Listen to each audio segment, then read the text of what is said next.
بسم اللہ الرحمن الرحیم۔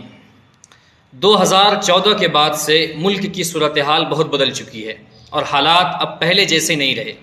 حالانکہ 2014 سے پہلے جو ملک کے حالات تھے وہ بھی مسلمانوں کے لیے کوئی اچھے نہیں تھے، لیکن اتنا تو سکون تھا کہ لوگ آسانی کے ساتھ جو بھی اللہ کی طرف سے عائد کردہ فرائض ہیں اس کو ادا کر لیتے تھے، اور کسی نہ کسی حد تک چین اور سکون کا سانس لوگ لے رہے تھے۔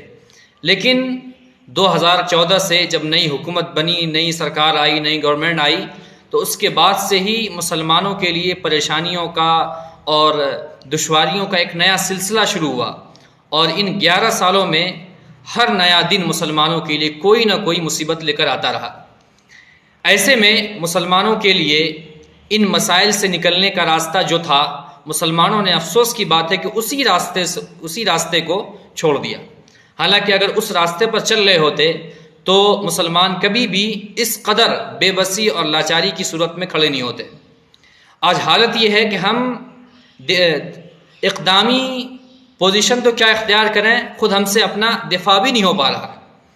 ایسے میں ہمارے لیے ضروری تھا کہ ہم قرآن کو لازم پکڑتے، قرآن سے اپنے ہر مسائل کا حل طلب کرتے، اس کو پڑھتے، سمجھتے اور اس کے تفصیلی نکات کو سمجھنے کی کوشش کرتے، اور اس کی روشنی میں ایک نئی منصوبہ بندی کرتے اور میدان عمل میں قدم رکھتے۔ لیکن ایسا ہم نہیں کر سکے۔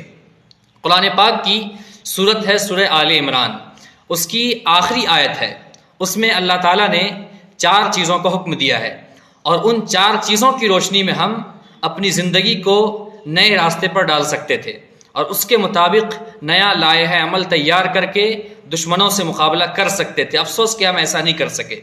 قرآن پاک کی وہ آیت جو سورہ آل عمران کی آخری ہے وہ یہ ہے، یا ایھا الذین آمنوا اصبروا وصابروا ورابطوا واتقوا اللہ لعلکم تفلحون۔ اللہ تعالیٰ نے اہل ایمان سے خطاب کرتے ہوئے 4 چیزوں کا حکم دیا۔ پہلا حکم یہ دیا کہ صبر کرو، دوسرا حکم یہ دیا کہ دشمنوں سے مقابلے کے وقت ثابت قدم رہو، تیسرا حکم یہ دیا کہ دشمنوں سے مقابلے کے لیے تیاری کرو، تیار رہو، تیاری رکھو، چوتھا حکم یہ دیا کہ اللہ سے ڈرو، اور اسی پر کامیابی کی ضمانت دی گئی تاکہ تم کامیاب ہو جاؤ۔ صبر کو لیجئے، صبر کہتے ہیں ٹھہراؤ کو، توقف کو، تأمل کو، لیکن ہم اصطلاح میں صبر کو 3 معنی میں استعمال کر سکتے ہیں۔ صبر کا پہلا مفہوم یہ ہے کہ جو ہماری عام زندگی ہے اس میں جو مشکل آئے، پریشانی آئے، تکلیفیں آئیں، اس کو برداشت کیجئے۔ ظاہر ہے کہ بیماری کی شکل میں مشکلات آ سکتی ہیں، یا پھر کسی عزیز کے انتقال کی صورت میں آ سکتی ہیں، تو اس پر ہمیں صبر کرنا، برداشت کرنا اس کو۔ دوسرا مفہوم یہ ہے کہ دین کے راستے میں، اللہ کے راستے میں جو پریشانیاں آئیں اس کو برداشت کریں۔ تیسرا مفہوم یہ ہے کہ ہمیں جو اللہ کی طرف سے احکامات دیے گئے، نبی صلی اللہ علیہ وسلم نے جو تعلیمات دی ہیں اس پر جمے رہنا ہے، اس کو کبھی نہیں چھوڑنا ہے، اس کو لازم پکڑنا ہے۔ دوسرا حکم دیا گیا تھا صابرو کا، دشمنوں سے مقابلے کے لیے یا دشمنوں سے مقابلے کے وقت ثابت قدم رہو، یہ کہا گیا۔ یعنی جب ہمارا مقابلہ اپنے دشمنوں سے ہو تو اس وقت ہمیں راہ فرار نہیں اختیار کرنی ہے، بلکہ ہمیں میدان میں جم جانا ہے، اپنے قدموں کو مضبوط رکھنا ہے اور دشمنوں کا پوری قوت کے ساتھ مقابلہ کرنا ہے۔ تیسرا جو حکم دیا گیا وہ یہ کہ رابطو، دشمنوں سے مقابلے کے لیے تیار رہو، تیاری رکھو، یہ قرآن کا حکم تھا۔ افسوس کہ ہم اس پر کبھی بھی عمل نہیں کر سکے، اس پر ہمیں سب سے زیادہ عمل کرنا چاہیے تھا۔ آج ہماری جو یہ حالت ہے، جو پوزیشن ہے کہ ہم اپنا دفاع نہیں کر پا رہے ہیں، وہ اسی وجہ سے ہمارے پاس پہلے سے کوئی تیاری نہیں ہے۔ تو ہمیں قرآن کے حکم کے مطابق پہلے سے دشمنوں سے مقابلے کے لیے تیاری رکھنی چاہیے تھی، تاکہ دشمنوں پر اپنی دھاک بٹھا سکیں اور روب ڈال سکیں۔